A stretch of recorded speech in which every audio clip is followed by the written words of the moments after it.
Shalom from Beitel. We've reached the weekly Torah reading with the story about Noah's Ark. So let's leave aside those kindergarten drawings of animals and focus on a powerful message that lies herein. After the entire world was underwater for a year, Noah dispatches the dove to seek out dry land 3 times.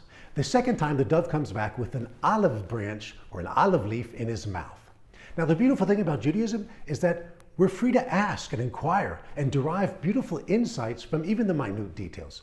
So let's start. Where was that olive tree located? No, it wasn't Olive Branch, Mississippi.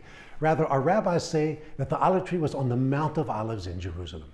And another question, why an olive tree? You would think that the bird would seek out a tall tree that hovers above the floodwaters.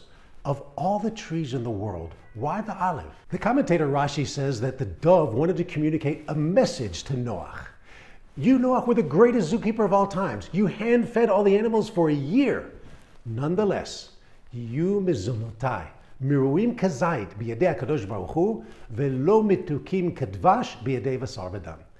The dove stands straight, looks Noah straight in the eye, and he says, I prefer my food bitter as an olive, but from the hands of God, and not sweet as honey from the hands of flesh and blood. And by the way, I have an olive tree in my house, and if you sink your teeth into a raw olive, oh, it's awfully bitter. The dove represents the Jewish people. The olive represents what? Peace. The olive represents freedom, liberty, and independence, and the bitter price you sometimes have to pay for it.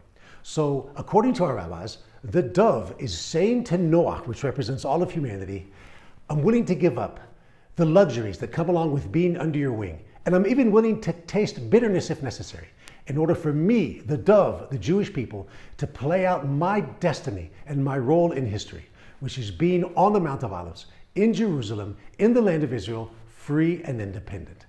I like the way my colleague Yishai Fleischer summed up a practical conclusion that comes from this learning.